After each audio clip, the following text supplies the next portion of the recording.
우리가 신앙생활을 하면서 복음의 진리를, 말씀의 진리를, 우리가 말씀을 가지고 살아갑니다. 그런데 우리가 예수님을 알고 예수님을 이야기를 할 때, 복음을 이야기를 할 때 아마 그 예수 그리스도의 죽으심과 부활하심이 그 복음의 아마 핵심 진리일 것입니다. 예수 그리스도의 죽으심과 부활이 없다라고 하면 아마 예수 그리스도를 믿을 의미도 없고 또 우리가 예수 그리스도를 붙잡을 이유도 없을 것입니다. 예수님은 십자가에서 죽으심으로 우리의 죄의 문제를 해결하셨고, 그리고 부활하심으로, 그리고 부활하셔서 승천하심으로 그리스도이심을 증명하셨죠. 약속하신 그 약속을 지키셨고 이루어 내셨죠. 그리고 승천하셔서 하나님 우편에 앉아 계시면서 우리를 다스리시고 우리에게 힘을 주시고 우리에게 능력을 부어주고 계십니다. 이 예수 그리스도의 복음에 대해서, 그 복음의 중심, 예수 그리스도의 죽으시고 부활하심.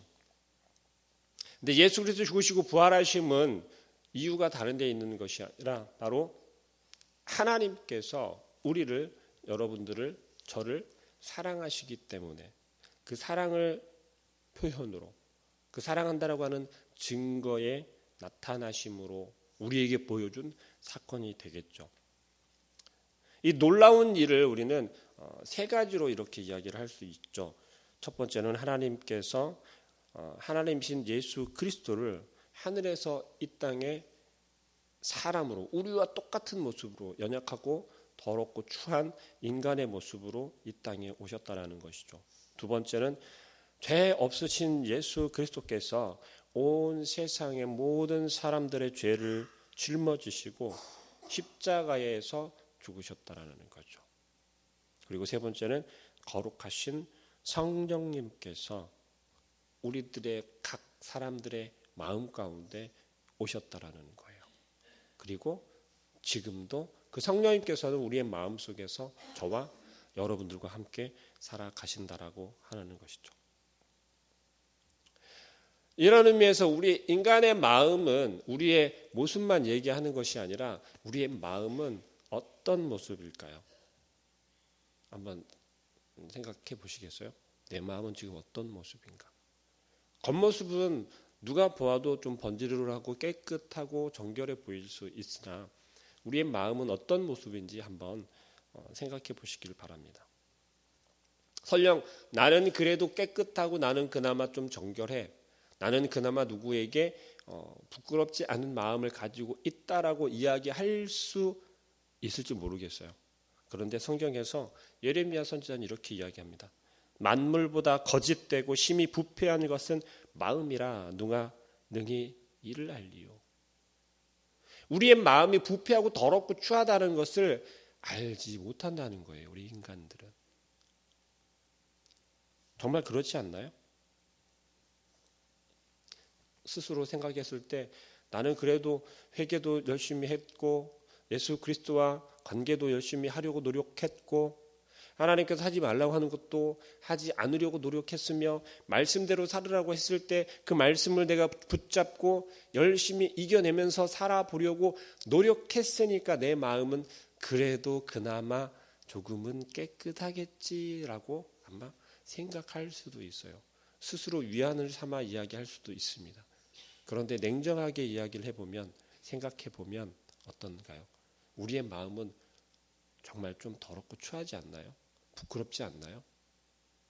근데 정말 놀라운 것은 뭐냐면요, 세상에서 이렇게 가장 더럽고 추한 우리의 마음 속에 예수 그리스도께서 성령님으로 인해 우리 안에서 살아가신대요. 우리 마음 가운데 오셔서 살아가신대요.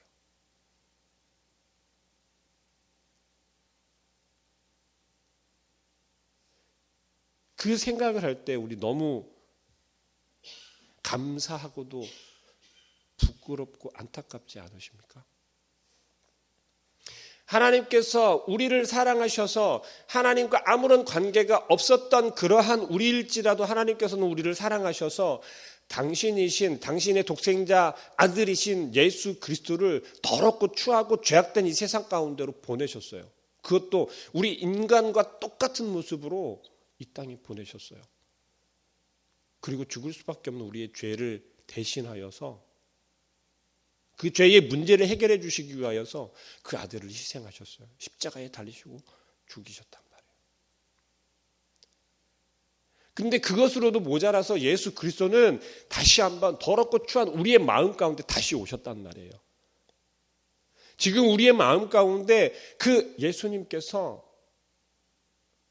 성령이신 예수 그리스도께서 더럽고 추한 우리의 마음 가운데 지금 계시다는 거예요. 오셔서 우리와 함께 하기를 원하신다는 거예요. 우리와 지금 오늘 하루를 함께 살아가기를 원하신다는 거예요. 그게 하나님의 사랑이라는 거죠. 그런데 우리는 어떻습니까? 그 예수님을 생각하지 않잖아요. 예수 그리스도의 그 십자가 부활 사건은 이미 옛날 오래전 이야기로 잊혀져 버리고 있잖아요. 성경에서 말씀하고 있으니까는 그래 그 말씀이 맞지 옳지 감사하지 우리가 박수 칠 일이죠. 기뻐할 일이잖아요. 감사할 일이잖아요. 그런데 그때뿐이에요. 그것을 깨닫는. 예수 그리스도께서 이 땅에 오셨던 것, 하나님께서 그 아들을 보내신 그 하나님의 사랑을, 근데 예수 그리스도이신 성령님께서 우리 마음 가운데 오셨고 지금도 우리와 함께 거하시고 함께 살아가시고 우리에게 힘을 주시고 능력을 주고 계신 그 성령님에 대해서는 별로 감사하거나 내 안에 오셨다고 하는 것이 느껴지거나 믿어지거나 확신이 들지 않아요. 왜일까요? 여전히 우리는 눈에 보이는 것과 가시적인 것을, 눈에 드러나는 것을 더 분명하게 여기고 그것이 진짜로만, 그것을 진짜로만 생각한다는 거예요. 우리가 붙잡을 수 있는 것, 우리 눈에 정말 보이는 것, 우리가 느낄 수 있는 것, 그것만이 진짜로 여기고 그것이 하나님께서 우리에게 주시는 은혜다라고만 생각하는 거예요. 수많은 성도들이 신앙생활을 열심히 하고 있고 잘하고 있다라고 생각하면서 그들 안에 있는, 여러분과 저 안에 있는 성령님에 대해서는 많이 느끼지 못한다는 거예요. 확신을 갖지 못한다는 거예요. 예수 그리스도를 믿고 주님께서 나와 함께 하고 계십니다. 하나님께서 나에게 능력을 주십니다. 그 하나님의 은혜로 내가 살아갑니다. 라고 고백하면서도 우리의 삶에서 아주 조금만 어려운 일이 생기면 아이고 주여 우리 어떻게 해야 되죠? 저 어떡합니까? 네, 물론 하나님을 찾아야 하죠. 하나님께 부르짖어야 하죠. 하나님 도와주십시오 라고 해야죠. 그런데 조금만 더디 응답이 되어지는 것 같고 조금만 더디 그 문제들이 해결되지 않는 것 같다면 우리는 금세 어떻게 변합니까? 하나님 원망하잖아요. 하나님 빨리 응답해 주셨어야죠. 하나님 빨리 내 손을 붙잡아 주셨어야죠. 보여주셨어야죠. 기회를 놓쳤잖아요. 이미 무릎이 까졌잖아요. 이미 넘어졌잖아요.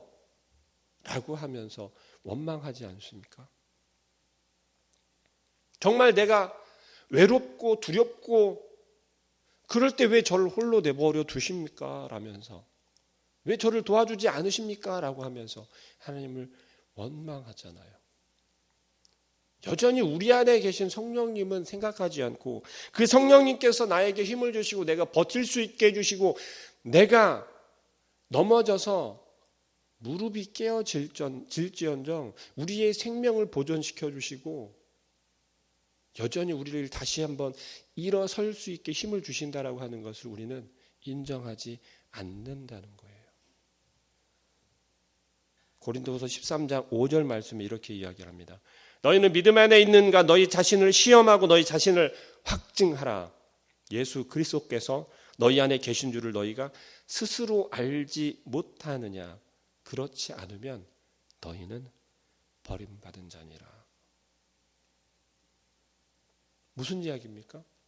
우리 안에 이미 함께하고 계신 예수 그리스도를 우리는 인정하지 못하고 주님께서 내 안에 함께 계시고 있다라고 하는 확신을 갖지 못하고 그 확신을 가지고 살아가지 못하면 예수님께서 우리와 함께 하시는데도 불구하고 계속해서 예수님 어디 계십니까? 주님 어디 계세요? 성령님 어디에 계십니까? 왜 나를 혼자 두십니까? 왜 내 손을 놓으셨습니까?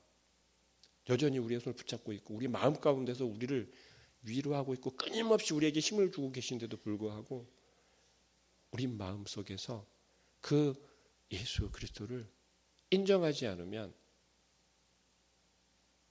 우리는 버림받은 자라고 하는 거예요. 얼마나 바보 같습니까? 얼마나 바보 같아요.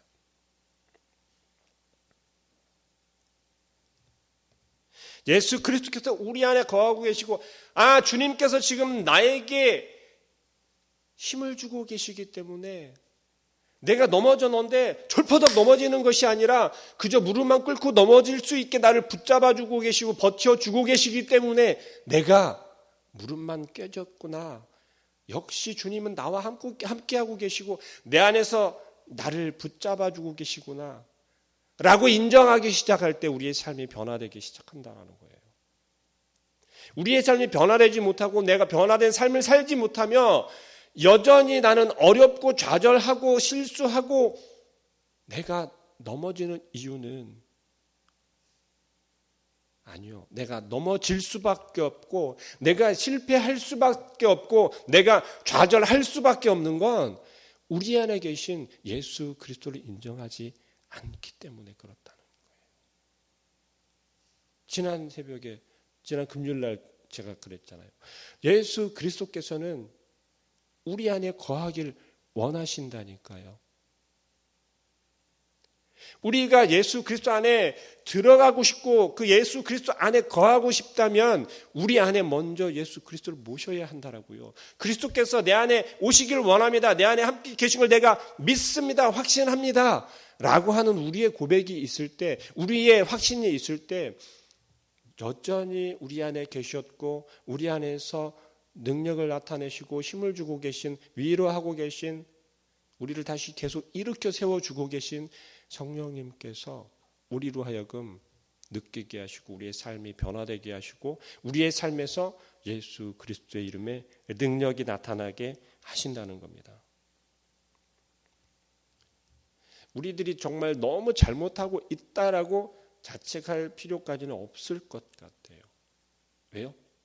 우리와 똑같은 실수를 한 사람들이 성경에도 있었거든요. 바로 예수님의 제자들이잖아요. 예수님께서 십자가를 지시기 직전에 마지막에 그렇게 말씀하시잖아요. 내가 이제 죽을 거야. 나 이제 십자가에서 죽어야 돼. 라고 말씀하셨을 때 제자들의 반응이 어땠습니까? 하나같이 근심했어요.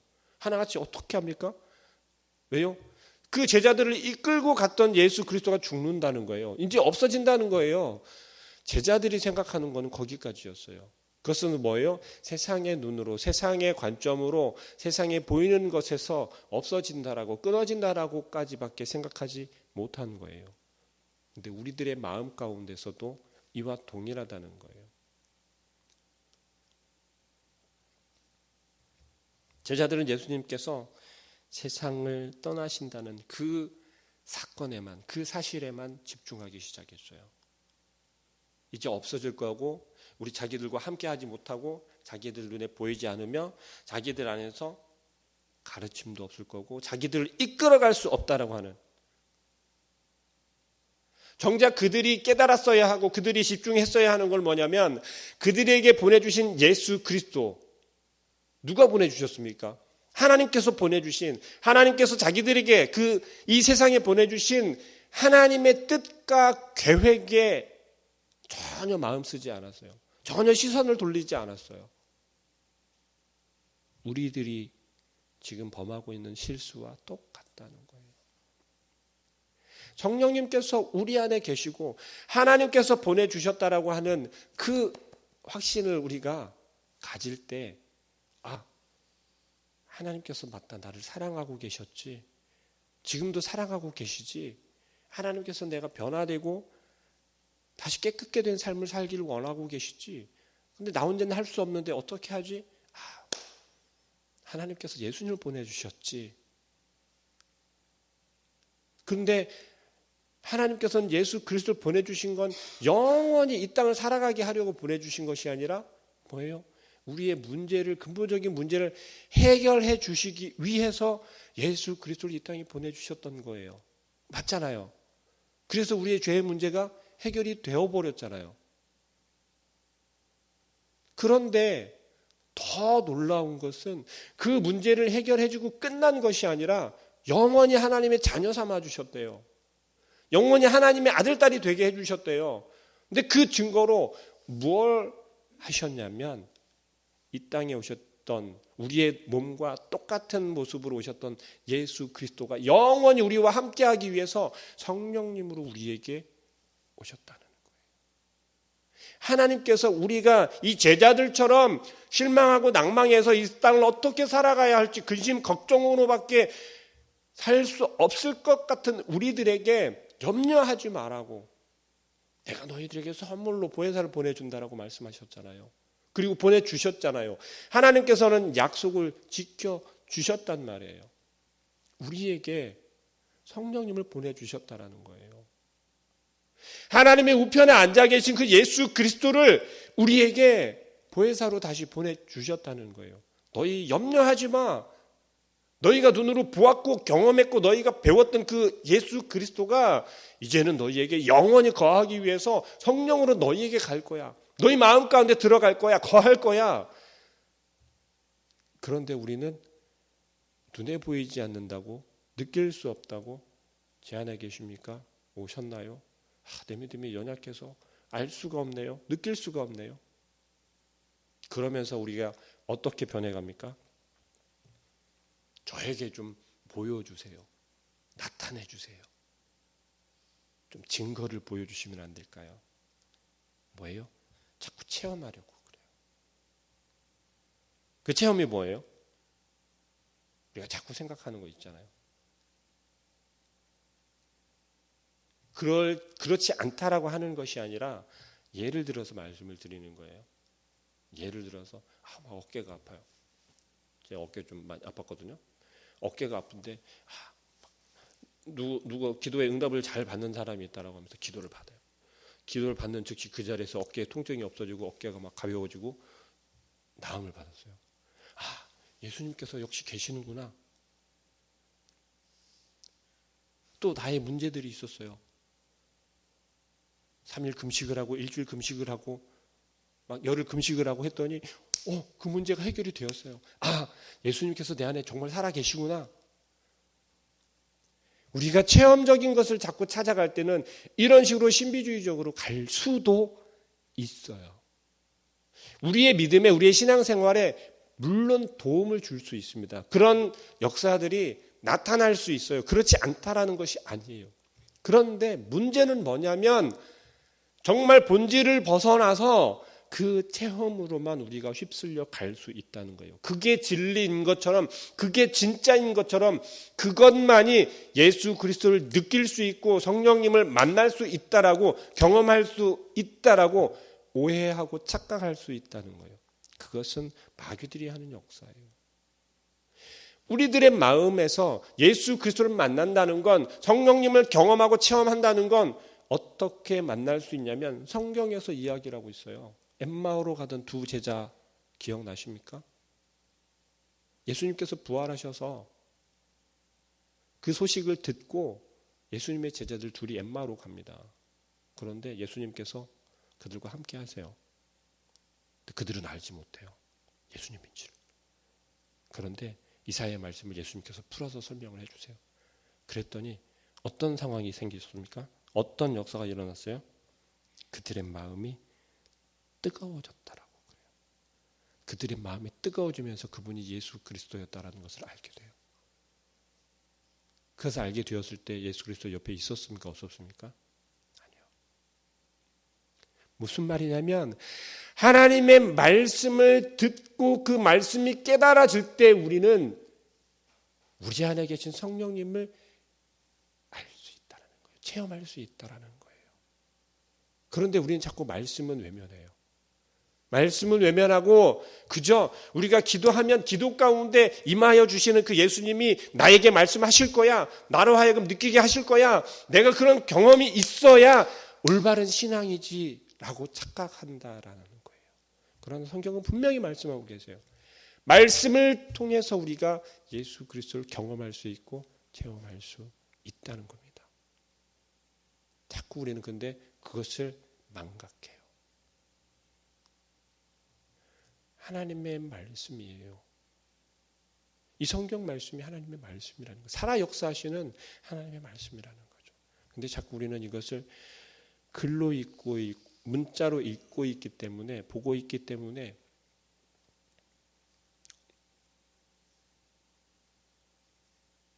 어떻습니까? 우리 계속 성경 읽고 있잖아요. 그죠? 그런데 읽으시면서 혹시 감동이 되고 막 그러진 않으시던가요? 갑자기 막 울컥해서 복받쳐 올라오거나 주님께서 어찌 이러하십니까? 라고 하면서 그런 감동이 오지는 않으시던가요? 제가 한번 성경 사경회를 참석한 적이 있었어요. 그때가 이제 첫 번째였었는데요. 뭐였냐면 일주일에 성경 일독을 하는 거였어요. 근데 일주일이면 성경 일독을 하더라고요. 해보니까 물론 정독을 하면서 성경 말씀을 전부 이렇게 우리가 이해하면서 그렇게 하는 게 아니라 그냥 말 그대로 그냥 성경을 무조건 독파하는 거예요. 그런데 놀랍게도 그냥 간단히 생각할 때는 그냥 이걸 속독하는 것처럼 막 이렇게 읽어나가요. 쑥쑥쑥 이렇게 읽어나가요. 그 가운데 무슨 감동이 있고 무슨 역사가 있겠냐고 하는데 이건 제 경험이거든요.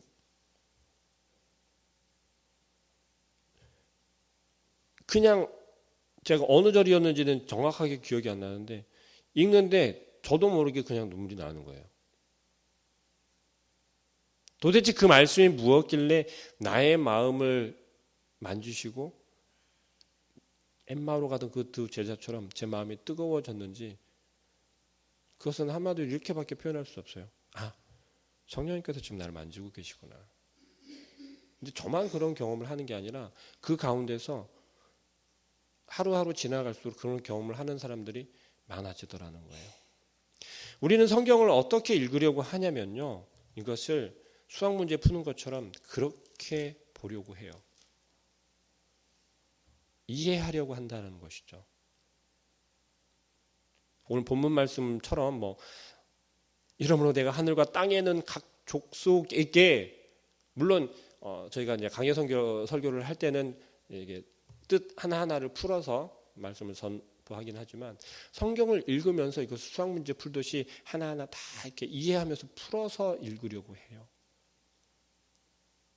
은혜가 정말 될까요? 될 수도 있죠, 물론. 그런데 그 말씀이 하나님께서 지금 나에게 하시는 말씀이다라고 하는 확신을 갖고 성경 말씀을 읽을 때 감동이 된다는 거예요. 우리를 변화시키고 역사가 나타난다는 것이죠. 요한복음 1장 1절 말씀이 이렇게 시작하죠. 태초에 말씀이 계시니라. 이 말씀이 하나님과 함께 계셨으니 이 말씀은 곧 하나님이시니라 라고 이야기를 해요. 말씀이 육신이 되어 우리 가운데 거하심에 우리가 그 영광을 보니 아버지의 독생자의 영광이요 은혜와 진리가 충만하더라. 예수 그리스도신 성령님께서 우리 안에 거하고 계시지만 그것은 하나님의 영광이 우리 안에 거하신다는 거예요. 다시 말하면 하나님께서 우리 안에 함께하고 계시고 우리 안에 함께 살아가고 계신다는 거죠. 근데 그것을 우리가 느낄 수 있는 건 살아 계신 하나님의 말씀을 우리가 온전히 묵상할 때 그 말씀을 우리가 먹을 때 비로소 우리의 마음이 뜨거워지고 우리가 주님 내 안에서 역사하고 계시군요. 지금 나와 함께하고 계시군요. 우리의 삶이 변화되기 시작하고 우리의 모습이 변화되기 시작한다라는 것입니다.